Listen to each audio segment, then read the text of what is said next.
Hello, everybody. This is the Dairy Digressions podcast. I am Dr. Matt Lucy, and I will be your host. We are bringing you this special episode from the 50th Annual Conference of the International Embryo Technology Society being held in Denver, Colorado.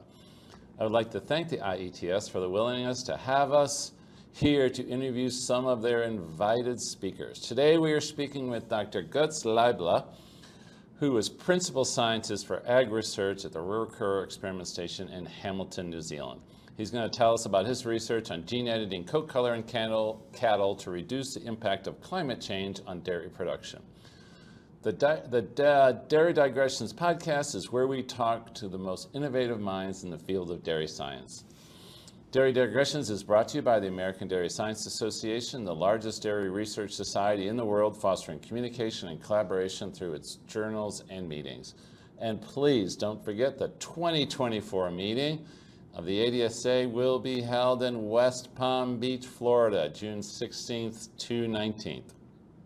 If you enjoy Dairy Digressions, please listen, like, and subscribe. And if you have feedback or suggestions for speakers, please tell us at adsa@adsa.org.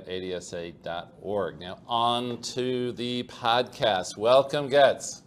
Welcome, and thanks for having me. It's fantastic to have you. Okay, so Goetz and I sort of we didn't know each other before this podcast, but we know each other now. You were born in Germany. What town were you born in?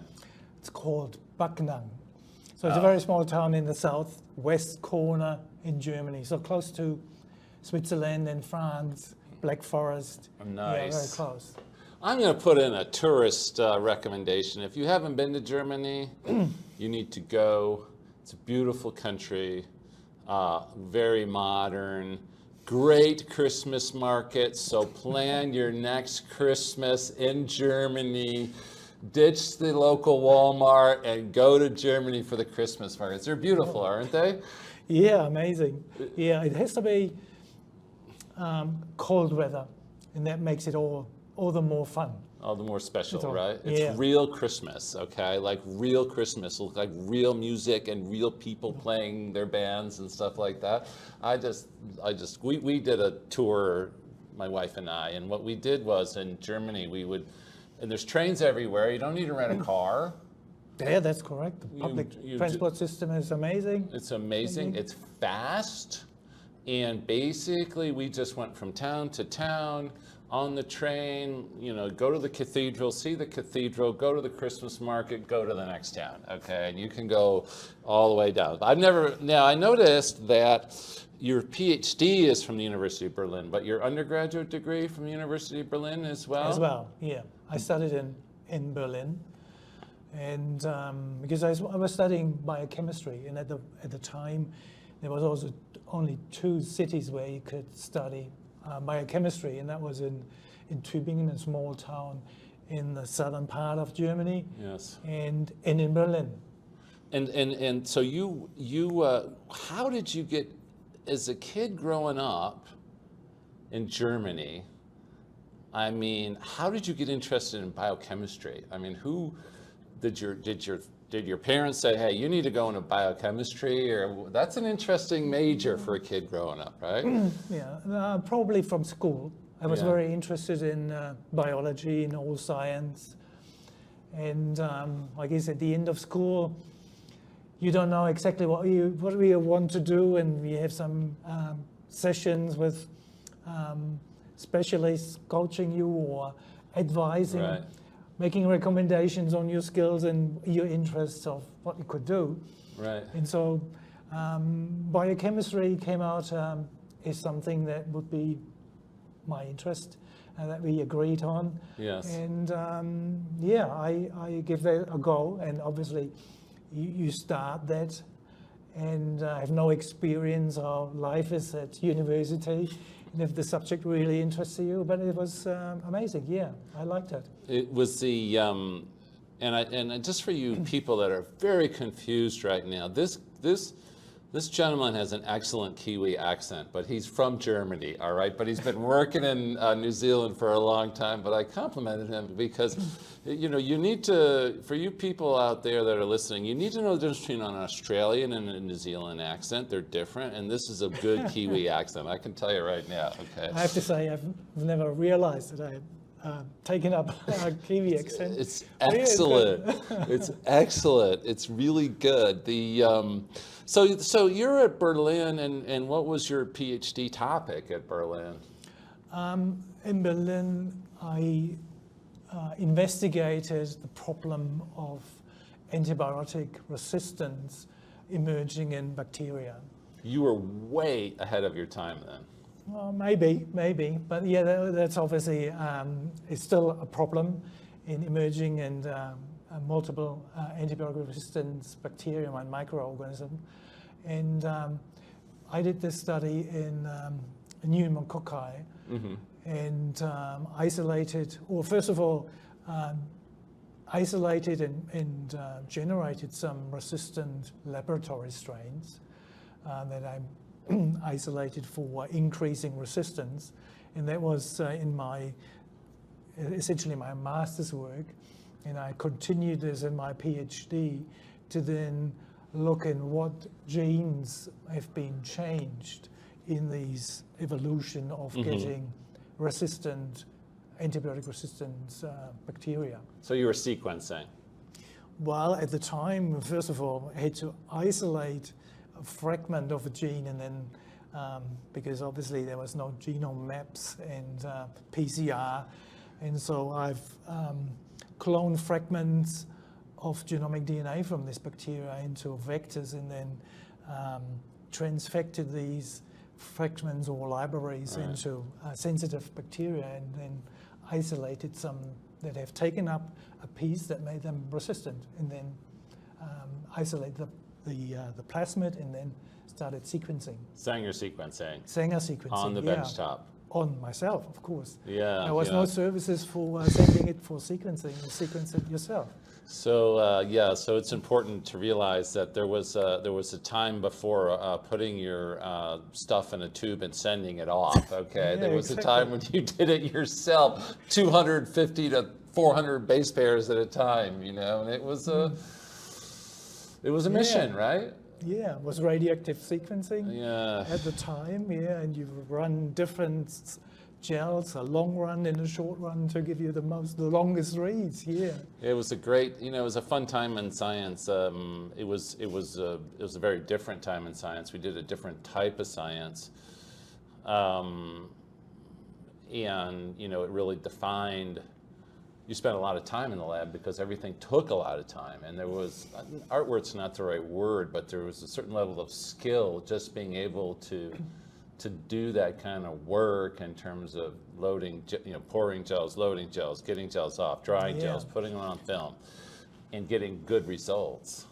I think there was also a time where there was a lot of troubleshooting as well, because there were no kits to do things, so you just pipetted everything, each component together, and if it didn't work, you had to work out what went wrong. I was glad. We were probably about the same age, but I used to work at Monsanto, and I was in this era of sequencing on the benchtop and doing that sort of stuff, and I was glad I went through it, because I was just glad I went through it, because I really did enjoy it. And so then you went to Salk Institute in San Diego. Were you still working on antibiotic resistance at Salk Institute in San Diego?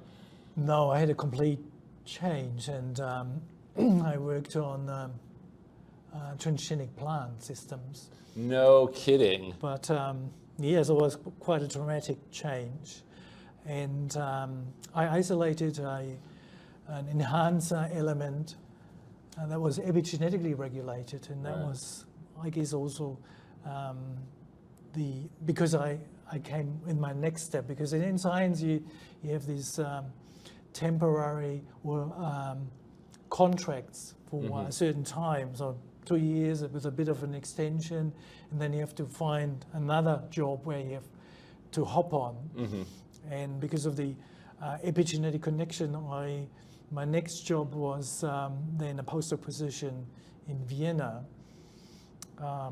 together with Thomas Genuine, and and he was interested in the epigenetic regulation, and so they isolated a gene that was characterized intracellular is an epigenetic regulator, and we isolated that from the mouse. And obviously the gene wasn't known in the mouse, and it turned out it was an enhancer of cyst that was genetically characterized intracellular that we isolated from mouse, and later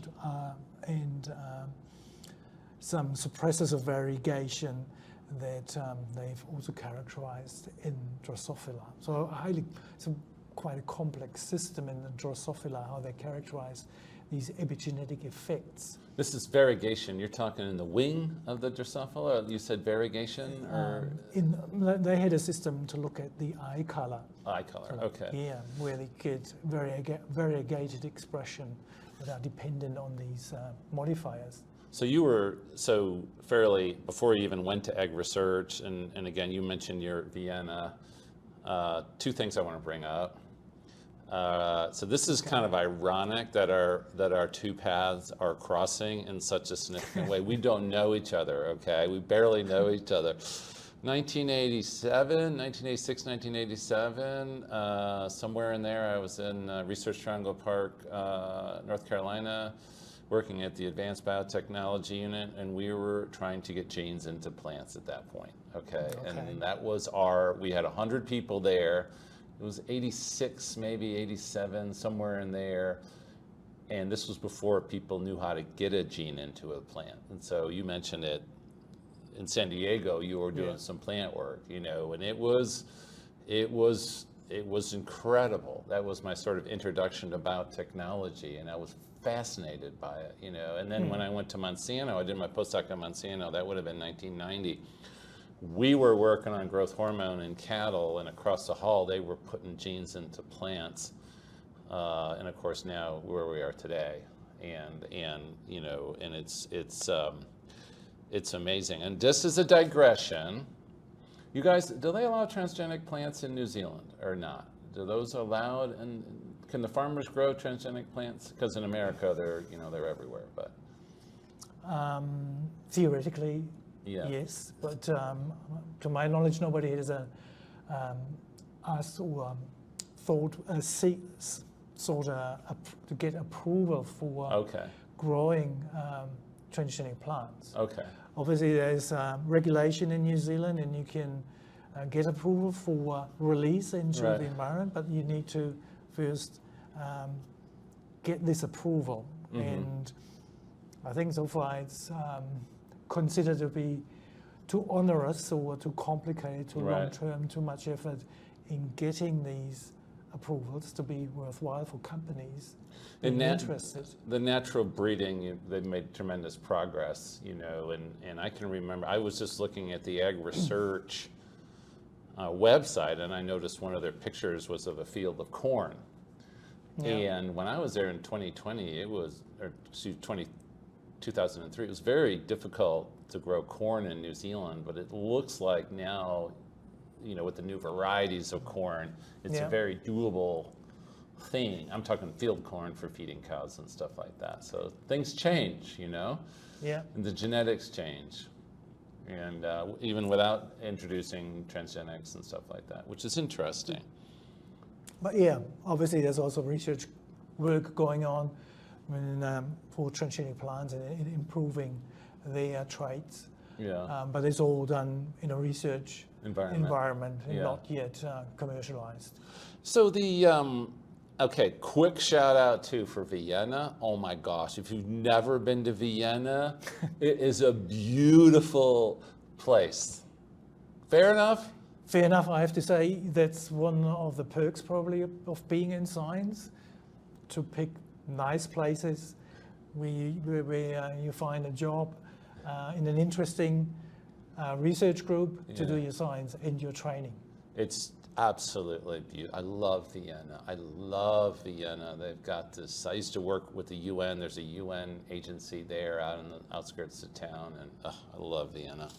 Great town. Okay. So 1997, you go to Ag Research. Yeah, now you have to say you love also New Zealand and Hamilton in particular. They've got great rugby in Hamilton, okay? And great, and you never have to water your grass in Hamilton. And once in a while, we'll get a little bit of, you'll have to water once in a while. But so Hamilton, like I said, I spent a year there. Lots of good friends in Hamilton. I was over in Derry NZ, and we're not going to dissect that. We won't dissect that today. You moved to Hamilton in 1997 to work with Ag Research, and you were telling me you were brought on to actually work on transgenic animal products in 1997. Yep, that's correct. And I guess the link was my work in Vienna, where I work with transgenic mice. Right. And then at the time, I guess the story of the cloning of Dolly broke. Yeah. Which made suddenly the possibility of transferring this immense genetic modification technology that was only available in mice, also available to larger animals. Right. So 1996 was Dolly, I think, and now you land in New Zealand, and of course, one of the things we might get to at the end we'll probably get to at the end of the podcast, and New Zealand, a lovely country. They love the environment there. They're great lovers of the environment, and my introduction in New Zealand was in high school, and this is before high school, prison high school. And all I knew about New Zealand is the United States of America wanted to dock some nuclear-powered aircraft carriers in the Auckland Harbor, okay? It was like, this is a digression, but it's the truth, okay? So all I knew is and the New Zealanders were like, no, you're not docking your nuclear stuff in here because we're New Zealand and we don't allow nuclear in our country. Yeah, and it was correct. Is this a true story? Yes, it is. Yeah, and it was a big, brouhaha. What do you mean we can't dock our nuclear carrier in the Auckland Harbor? And so that's what we knew about New Zealand. But what you're telling me is in 1997, they're like, hey, we need to explore this technology at Ruakura. Yes. And that was your job. Yeah, that's what I was hired for. And you have to understand, I'll just fill in the blank. So there's Dairy NZ, which is a big research organization, extension organization in New Zealand, fair enough. Yeah. And then there's Ruakura, and Ag Research has more sites other than Ruakura. They've got multiple sites throughout the country. But probably the main campus, I believe, for a long time was the Ruakura Experiment Station. Historically, a lot of the grazing research was done there. And a lot of the original grazing research, rotational grazing, understanding how, I think that's fair. Yeah, that's fair. You've got something called the McKinnon Center there. I think McKinnon was very famous for his grazing research, And here you land there to work on the transgenic animal project, which is fascinating. Just absolutely fascinating. So do you, what's happening in Ruakura today? So that was, I know it from, they're very famous for grazing research and then very famous, but how have things changed today in the last, for example, from when I was there 20 years ago? Well, unfortunately, there's been a bit of a downsizing of the people in Ruakura because the main office or the main campus has shifted to Palmerston North. Oh. To Lincoln in Christchurch. So it's on the South Island. And so we have downsized quite a bit in Ruakura. And there's also partly because we're leasing most of the land from the Ruakura campus, and some of the land needs to go back to the leasing owners, to the property owners. And it's also has affected our work. We have used, all our work is in containment, so the regulatory approval that we have that we can only do our work to have all of our animals in containment. It's an outdoor farm facility, but it's in containment. And that is also on leased land, and this land goes back to the owner in mid-July, in mid-year 25. So we have a limited time to undertake our or continue with our and finalize our experiments with the animals that we have created there. So is there still a dairy herd there then, or at Ruhr that for ag research? I know that at Dairy NZ, I think, has probably got some herds there, but do you guys? Or there's at the moment there's still only a very few number of animals left that are still on the Ruhr campus. So how big is your research group there? I mean, how many people do you work with? Well, our team, we had a few restructures, and we are now all collaborated into a team that's called the Animal Biotech team. And we are undertaking different programs, I guess, more in embryology and also the genome editing in livestock animals is quite a distinct part. And in there, probably overall, we have 4 more senior scientists, principal scientists in the group, and 2 more younger scientists, and 2 postdocs, and at the moment we have 1 student, a master student, and we have 2 students that came for just a placement for getting some work experience, and we are supported by 4 technical staff. So is your job there, are you kind of a manager guy? You answer emails and make sure the wheel, or are you on a microscope, or how would you describe your work there? Yeah, unfortunately it's moved into more that I'm spending most of the time in front of a computer screen. Yeah. And of course, I guess lately, with all the changes, we are looking into, for example, of how we can continue with the work that we have started. It's probably seeking for collaborators overseas, as we are not able to carry animals because we don't have a facility anymore. But wanting to do that in collaboration with people overseas. Yeah, so you've got some very valuable lines at this point, and I wanted to talk to you about, so you did a nice job in your talk this morning. You were talking about climate change and its impact on New Zealand and globally, and I think we're on track to surpass 1.5 degrees Celsius above the baseline here pretty soon here. I mean, everybody seems to think like, nah, it's not real, but it's real. And we were talking about beforehand that you work in gene editing in cattle, and everybody wants climate change to stop or to go a different direction. And of course, we just got done with COP28, and everybody wants to eliminate fossil fuel. But the bottom line is that if we're going to maintain food production, we're going to have to use some technology probably to do it. And I think that's one of the things that you brought forward very nicely. And in your example, you are working with modifying the coat color of cattle.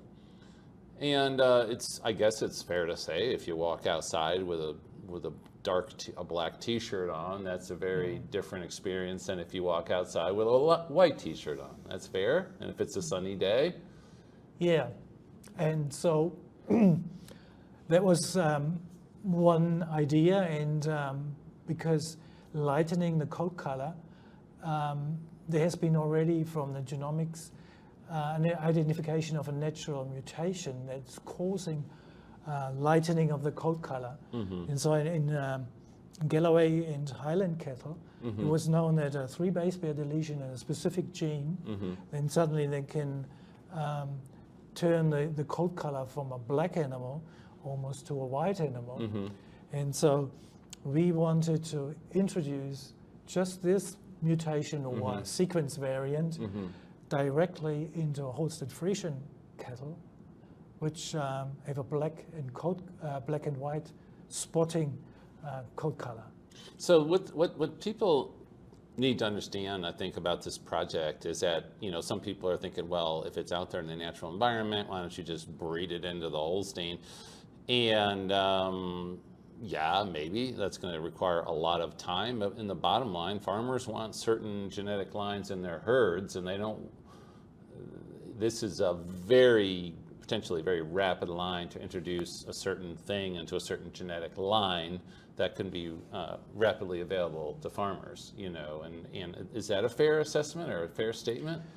I mean, the technology certainly you touched on that you can breed in certain traits that are advantageous, for example, and but it takes a long time to get from probably not a high-performing dairy cattle or even a beef breed, an interesting variant into a high-performing dairy cattle. So that takes maybe 5-8 generations of crossbreeding to get to a point where these animals are either breeding worth again with the normal herd, dairy herd. And with genome editing, you can essentially introduce that particular beneficial trait within a single generation. So it's a lot quicker. And then when you think there are maybe 2-3 beneficial variants that you would like to introduce, that is almost impossible to do that with natural breeding, as it can ever become very, very complicated and a very long-term game. And so we were talking about beforehand, and I mean, I think when CRISPRs came along, these gene editing technologies came along, initially there was a lot of skepticism, but I think the techniques are better, they're more accurate. I mean, I think that's fair to say. We understand a lot more about how they work and how to introduce these things, and at the end of the day, people have to make some decisions about the production of the food. Climate change marches on.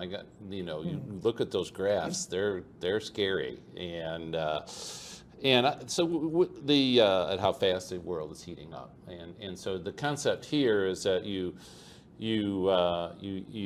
introduce a natural mutation. It's a mutation that we're aware of, that occurs in natural, whatever word that is, right, in this pre-melanosome protein, which is called PMEL. And what's interesting about it, what I thought was interesting, is this PMEL protein. This PMEL protein is a major part of the melanosome. The melanosome is kind of a structure that intercellular structure that basically evokes color, in this case to hair. Fair enough? Is this true? Yeah. Makes the black hair black, lack of it makes the white hair white, and this, what's really interesting about it, it's a 3 base pair deletion, which is a single amino acid deletion, the signal peptide. And I was doing some reading, thinking about it. It looks like what must happen is, if you want to make a melanocyte, you got to have the signal peptide. Signal peptide gets it inside the endoplasmic reticulum, must not be able to get inserted into the endoplasmic reticulum correctly, and therefore it doesn't ever make it into the structure it needs to make it into. Is that close? Probably close, as far as we understand it at the moment. Obviously, it's very complicated. You're right. And how that all works, of the processing where the system fails. But it's what I like about this story is I know what I can, in my mind as a scientist, I understand what PMEL is. Okay, we're not editing something we don't really know what it does and how. I mean, I can just I just explained to our listeners exactly what this thing is and what we're editing and how it all works. Which is nice. It gives you great confidence. We know exactly what biology we're pinpointing here, and it gives you great confidence in the technology. And you mentioned that. Just a comment on that, and that's the beauty of a naturally occurring mutation where you have already the knowledge what impact it has and what phenotype it creates, to use that rather than, I guess, editing something that you're not sure about what the outcome might be. So if you have a naturally occurring mutation, like in this case that you mentioned, you know what the mutation is, you know that those cows that mutation has survived in this line of cows for I don't know how many thousands of years. And so it's a little it's a little less problematic than, for example, mutating something you never mutated before, and then you get it mutated and you go, oh, I didn't know this would happen. You know, does that make sense? Yeah. It's a little bit like, okay, this is a, and so I love the 3 base pair thing. I was going to ask you about why 3 base pairs, but then because I was thinking to myself, well, you just did a deletion of a leucine, who cares? But that's a pretty critical amino acid in this whole story. And so you went through the different approaches, and I can imagine you're sitting there with these down cows, you know, and it's like, the dumb thing's got 9-month gestation length. You're a mouse guy originally. I think you told us. You're like, oh my gosh, like, what do I do now? Okay, 9 months gestation length, right? Seasonal breeding in New Zealand, which means you're probably doing all your work in the spring or something. Because maybe not. Maybe you maybe not for these animals. Maybe not for that. But anyways, and so you mentioned you did a couple of approaches, and we're gonna go to the second approach, the approach that you know, one approach that you used, the first approach that you used was to just basically mutate cells in culture and then essentially screen those in culture, then do somatic cell nuclear transfer to make clones, basically clones from those original cell cultures. Yeah, and then right. you produce offspring like that. But you went for a second approach, which in your talk, you talked about embryo-mediated genome editing. Can you explain the approach that you ultimately used to sort of create these 3 base pair deletions in these cows? Yeah. So for this approach, we used a fertilized oocytes, or what we call a zygote, and then deliver these editors, so these genome editors, directly into this 1-cell embryo. And we can do that by microinjection. So it's a very simple approach. The manipulation of the embryo is minimal, and so you have, once you then culture these embryos to the blastocyst stage, we took also a biopsy, because one of the disadvantages of going with this approach is you are injecting the editors at the 1-cell stage, but then you don't know when they are becoming active or what they are doing exactly.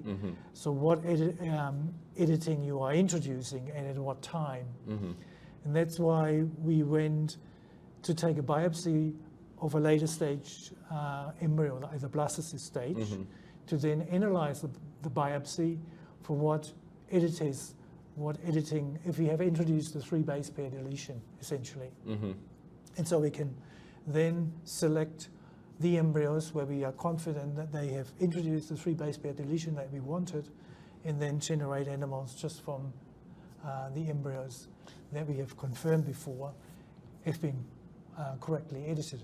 So this is not this concept of having an embryo, sampling cells, testing it.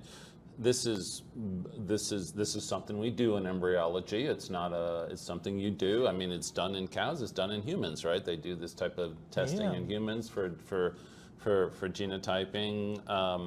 I'm just kind of curious, just because I'm a nerd. Do you take the sample, then freeze the embryo, then thaw it, or do you take the sample, do the PCR as fast as you can, and then transfer the embryo?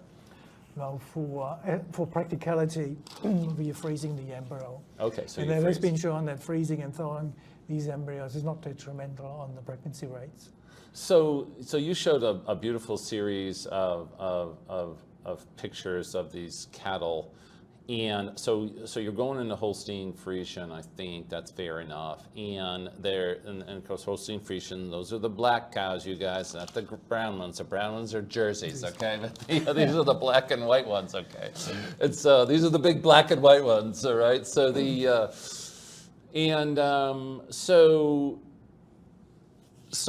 and basically there's some variability there, and there's things yet to understand. But for the majority of your edited cattle, they're black patches. What color would you call their black patches for the majority of them? What color would you call that? I think a light gray. A light gray. So they're still showing spotting, like you have in Holstein Friesian animals. And we had done these experiments by using a select number of donor cows. So we knew the maternal genome and an elite sire for generating these embryos. And so we have also produced some control animals that are genetically related. They were full siblings, so that we can compare what happens to the coat color. And in our control animals, they were dominantly black, so they had hardly any white spots. Whereas our edited animals, we had quite a much increased area where they were in the lighter coloring in the spotting of their coats. So and this isn't a dark gray. This is a light gray. It's a light gray, and so we've gone from a black T-shirt to a light gray T-shirt on a sunny day. And you mentioned 2 questions. Why aren't they white? I asked you that before the podcast. So why don't they just are all white? Yeah, that was also surprising to us. And I guess obviously Holstein Friesian, they have a completely different genetic background to like a Galloway cattle, which don't have any spotting. And yeah, obviously there's some interactions or effects from other genes that is stopping at a light gray rather than going completely to just completely without any pigments. They are, and they seem, I know you also mentioned there was some mosaics, which a mosaic is where, for whatever reason, in the embryo, not all the cells take up the deletion, and so you get some mosaics, which means, but generally, I don't think you had too many health issues with this group they were pretty decent, they're pretty healthy. They get along okay. Yeah, and again, that's one of the advantages of going in and working with a gene that a natural mutation. You're trying to recapitulate it, and ultimately, what you'd probably be going along the lines of is you're just doing basically concept testing at this point. But ultimately, you would like to get to the point where, okay, we've got an elite sire line. We're going to put this in an elite sire line. So now that the offspring can have this lighter coat color, and you meant this is a dominant. Well, it's a semi-dominant. Semi-dominant. Yeah. Which means if you get one copy, if you get one copy, you're a little bit less dark, and if you get 2 copies, you're a lot less dark. We don't know if that's the case for Holstein Friesians. Oh, okay. The animals that we have produced at the moment are homozygous. Okay. But the semi-dominance that was seen in these Galloway cattle or Highland cattle, where the association comes from, and the heterozygous animals are somewhere in between the wild type and the homozygous. And so I wanted to just also mention that one of the things that you reported on today was the fact that you did do some validation that coat color is important. And I want to explain something to some people, that when we talk about heat stress, okay, heat stress can come from the ambient temperature, right? And that's part of heat stress. Humidity, it's hot, it's humid, but there's also this solar radiation, okay? So I'm going to have to use the word solar radiation because it's solar radiation, and that's another significant part of heat stress. And this change in coat color is really designed to address the solar radiation situation, because basically black absorbs solar radiation, lighter colors reflect solar. Am I getting this correct? More. Yeah, reflects it. So what I thought was great about this was that you actually brought these animals, these test animals, into a livestock chute and sort of hit them with some light to test that, and you showed a 40% decrease in the absorbance. Yeah. As I mentioned before, these animals have an increase in the area where the coat color is very or white. Those the white areas are increased, and also what's normally black is lightened to a light gray. So if you're looking at a larger area of these coats, we have seen a 40% reduction in absorbance of the heat that comes from the sun. Yeah, and this is, I just thought that was excellent that you guys did those experiments. And the other experiments you did, I just love these things because it's so true. If you look at heat-tolerant cattle on a sunny day, so let's take Bos indicus, heat-tolerant cattle versus Angus, which is not a heat-tolerant cow. Those darn Bos indicus, sunny day, they're standing outside, right? They are standing outside in the sun. They don't understand. The Angus are all clustered underneath a tree, okay? And the indicus are out in the sun, so you rightfully tested, okay, well, do these animals basically seek shade or not on a sunny day? I think that's kind of what you did. Yeah. And of course, the finding was that they did spend more time outside grazing on a sunny day. Is that fair to summarize? Yeah. This is obviously we had only a limited amount of days that we could measure that, but there's certainly a difference. The animals seem to be more active and out there grazing. Yeah, that's correct. And I guess it should be also mentioning that there's an issue for New Zealand where the dairy cattle are outside grazing year round essentially, and not in barns and inside somewhere where they're protected from the the heat from the sun that they are absorbing. Yeah, so this is an absolute thing that our listeners need to fully understand, is that New Zealand is grass-based country, which means that dairy cows are outside, and in order for them to make milk, they need to eat grass, and in order for that grass to grow, it needs to be exposed to sunlight.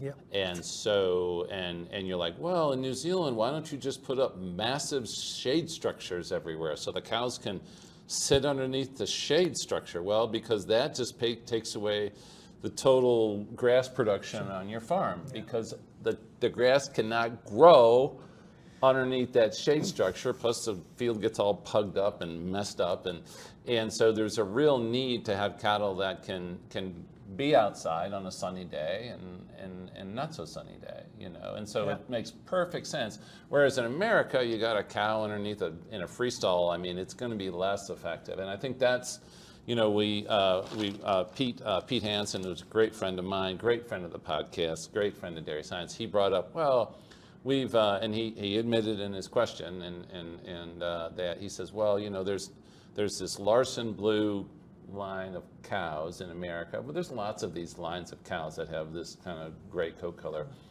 and it's a different mutation. Number one, it's not the same mutation in this Larson, and then they tested this whether or not it was important, but they tested whether or not it was important for cows in a confinement barn. Okay, and that's going to have a very, and their conclusion was, hey, it's not all that important, but that's a very different situation when a cow is not exposed to solar-ration.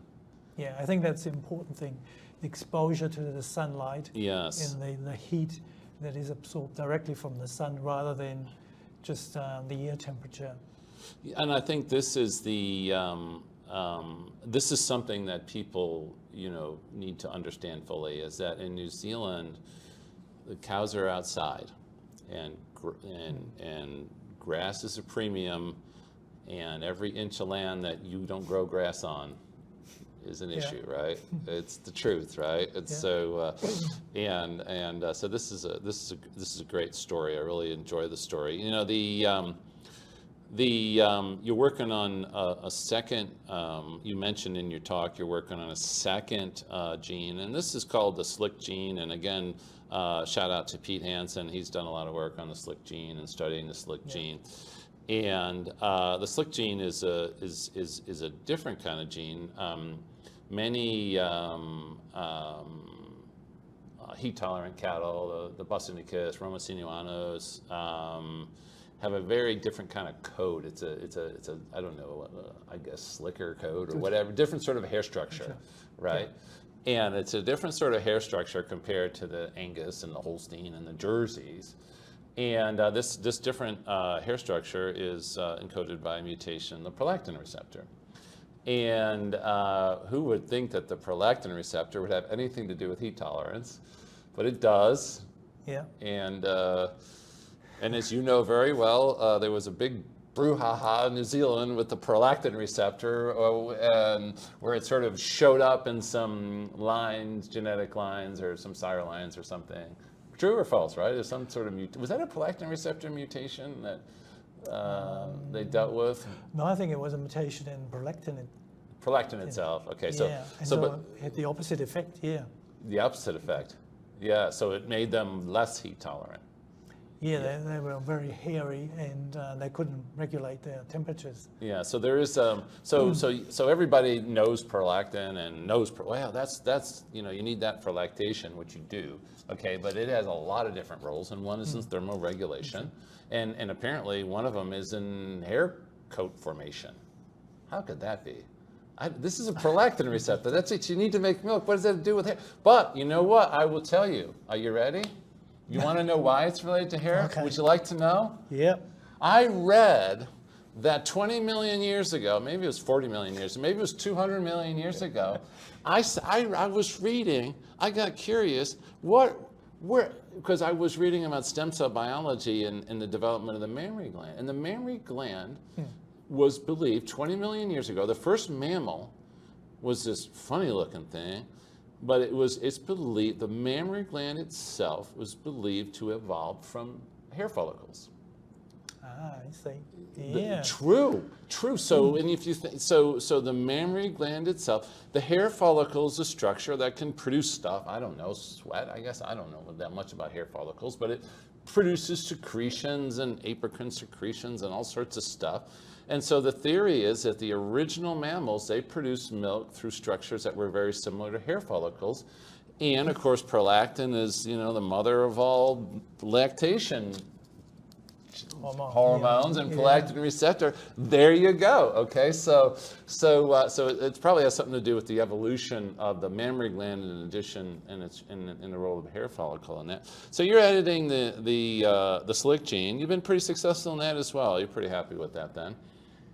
Yeah, I guess the approach that we are using with embryo-mediated, where you have less control of the completion of the editing, where we use this biopsy strategy to screen embryos. The efficiency overall was a lot lower for the SLIC animals, which is just one base pair change, and that probably is the reason for the lower efficiency, just a single base pair change compared to 3 base pair deletion, so the 2 mutations that we looked on. Right. Yeah. And so you successfully produced these. I think you had a couple of individuals that you produced with this. So they had the SLIC hair coat then, as expected then. Yeah.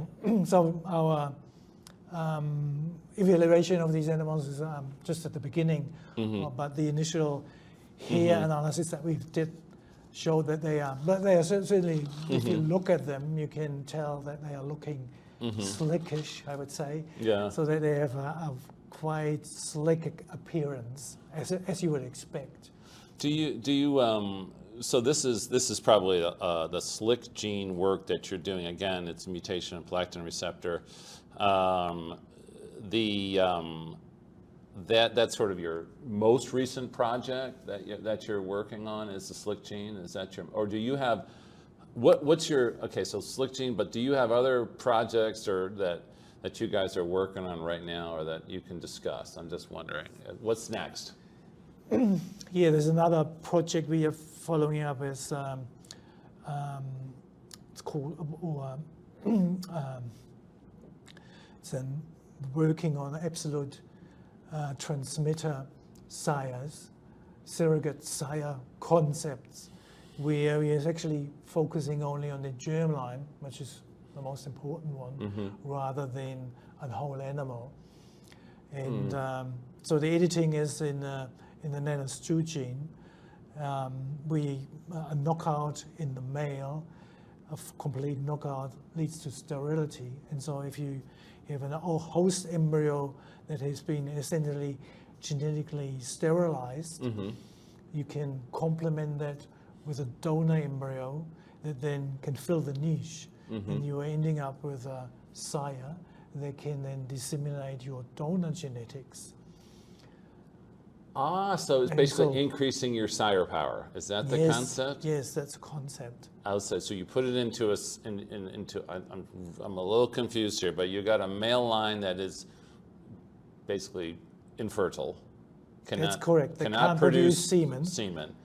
And you're crossing it, or are you? No, you're complementing, or the work that we are working on, we are complementing early embryos.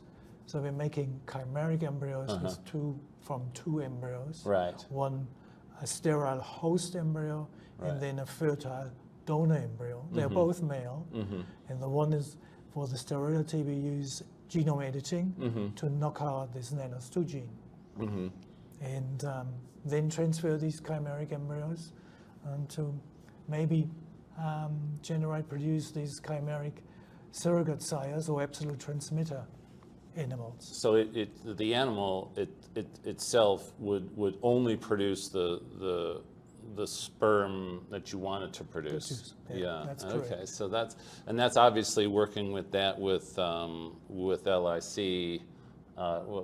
the AI companies. There was also in that program, in our genome editing program in dairy cattle. And I know in addition to that work you just described, you've also done some editing for milk genes to make milk less allergenic. That's correct. What gene was that you guys were editing? So there we were trying to eliminate beta-lactoglobulin out of cow's milk, which is that particular milk protein is specific in ruminants. Humans don't produce beta-lactoglobulin, and so it is a major allergen or allergy-producing milk protein. And so it's particularly problematic in infants. Many infants are becoming allergenic and have allergenic reactions against cow milk. So infant formula that's based on cow milk, for example. So if you take this gene out of the cow, she still produces milk. Yes. It just doesn't have the allergen in it. And can you still make ice cream? Can you still make cheese? Can you make whatever? Yes, I would think so. Unfortunately, we were not able to go into that and evaluate all of this. But for example, our Chinese colleagues, they had a similar project, and they have also published a similar line in bovine, and they had access also to serum samples from people that suffer from cow milk allergies, and they could show that some of these patients are completely not reacting to this new novel milk that no longer contains this beta-lactoglobulin. I think it's important because we have to understand that milk is milk and products made from milk. They're a big part of the human. They're an important part of the human diet. They're an important part of the human diet. I mean, you look at New Zealand and the amount of milk that's produced from grass. Okay, completely well, I don't know if it's completely undigestible, but not very well digested by people. Let's put it that way, right? And the productivity of that, both milk and meat production, fair enough, out of New Zealand, and the possibility that we can provide this nutrient, because I'm a dairy guy, but milk is a natural product. It comes from the mammary gland. Yeah. Mammals didn't evolve for 200 million years feeding their young a toxic substance. Okay, that makes no sense to me whatsoever. Okay, and now there's potentially afford the opportunity for others who are allergic to it, to have that nutrient, those nutrients. And I think that's I think things are. Again, initially people were a little bit scared of gene editing, and now we're starting to think, well, there's some real opportunities here, in animal production. There's some opportunities, we need to be smart, but there's some opportunities. So what is let's start with the farmer reaction in New Zealand. Do they look at you like, are you out of your mind, Goetz, or do they like, oh, bring it on, because I'm tired of my cows losing milk every time it gets sunny outside? I guess we have sometimes interaction with farmer groups, and they're usually always impressed and want to learn about new technology for the future and how they can improve their business, essentially, and how they can improve their animals, the products that they are producing. And so they're usually very open to new things. Right. Yeah, it's quite amazing to get this feedback directly from farmers. That they're open to new solutions. And they also see the problems with like climate change and putting these animals under more pressure. But if I may, I wanted to touch on just a comment you made earlier with these concerns about food products from genome-edited animals, and we had just also talk about in vitro meat, and obviously there's also in vitro milk, and I think things have moved on. People sort of talk more positively about suddenly about all these in vitro meat and milk, where there's not real discussion about where they're coming from, or that they're using also genetic modification technologies, what the potential problems might be with mutations and so on. And so slightly things have moved on in the public perception as well, and probably younger generation, the younger generation thinks possibly a lot different about new technologies.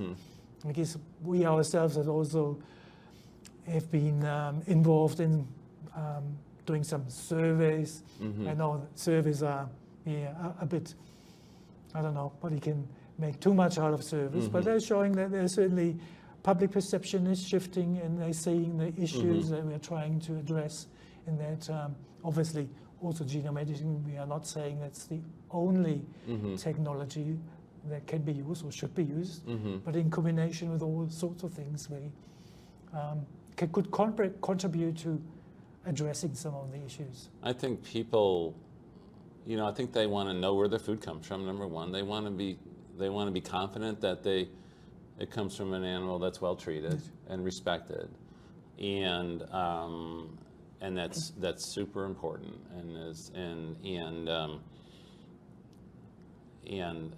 that's just so important. And I think they start to understand that some of these edits that we can make, that particularly the ones you work with, that are naturally occurring edits, can lead to healthier and better lives for cattle. I think, and they're very comfortable with that. And I, as we talked about it, Goetz, we mentioned the fact that some of the earliest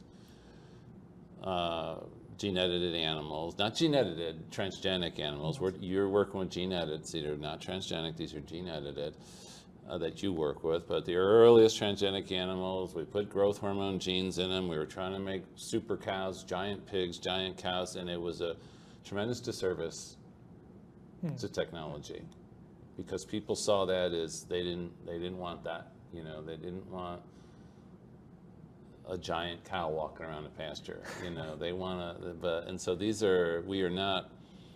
is not producing animals that are scary or unhealthy or weird. They're more heat tolerant. They can spend more time in the sun, and anybody who's gone to the beach knows that you wear a white t-shirt on the beach, okay? That's how it works, okay? And so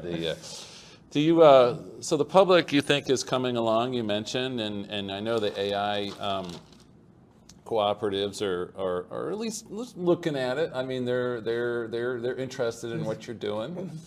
Well, yeah, they're definitely seeing what's developing and what people are doing around the world. So we are not that isolated in New Zealand, and obviously all these breeding companies in the dairy industry, they're competing or in participating also with overseas markets, and obviously they see the chance that they are left behind, and genome editing is improving the genetics so much, and they no longer can compete with that. Yeah, I think so I think it's going to be interesting. I think we have an interesting era coming here with the combination of climate change and how you mitigate that, and animal agriculture, and I just feel that production of milk and meat from farm animals, from and ruminants, is just that's not the sole part, but that's part of a healthy human diet. Let's just leave it at that, and it's part of a healthy human diet, and so and that's how I feel. But that doesn't mean that everybody, if you don't want to eat those things, that's fine. But there's it's part of a health, for many places, it's part of a healthy human diet. Fair enough. Fair enough. Yeah. So any advice for new research? Okay, so you've been in this game for a while. Okay, so you got a new guy coming in. He's I don't know, maybe he just got his PhD. Maybe he's any advice for a new guy coming into your area of research?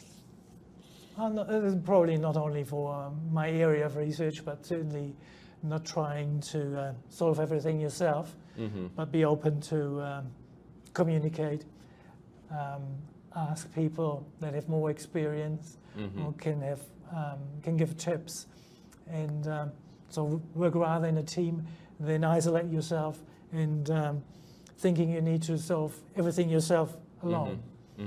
I think it's a good component in science to work interactively and get the knowledge or suck up the knowledge of that other people have. Right. Rather than trying to reinvent the wheel all the time yourself. Maybe that's a new era in science, but a lot of the stuff we do is really hard, and you need to have a team, and you need to have a good team, and we share in the work, and we bring in experts. And that, in my career as a faculty member at the University of Missouri, I certainly remember the days when you wrote a grant and it was your grant, and maybe you had one other person, but you basically wrote it. And now you're just not going to get funded unless you assemble a team. And the people that read your grants are going to, if you don't assemble your team, they're going to ask you, why are you trying to do immunology when you have immunologists at the University of Missouri that can really help you do this better? Yeah. And so, but any last thoughts before we close on this topic? Anything else you want our listeners to hear? Yeah, not here, but I think it's an interesting time. And the technology of genome editing, it's just incredible how it improves all the time. There's lots of publication coming out, new tools that need to be evaluated. And also, obviously, there's already some progress in the clinic, even for genome editing therapies, for approval of genome edited animals, not in New Zealand yet, right? But overseas in South America and in the US as well. It's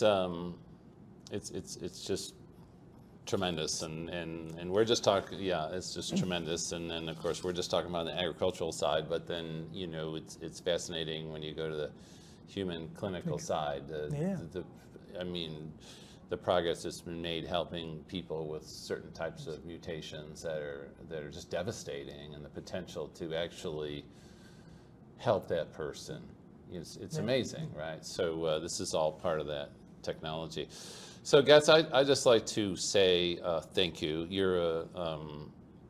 I think you're just a tremendous spokesman for this, and just the way your demeanor and the way you're such a good scientist and the way you just talk about things.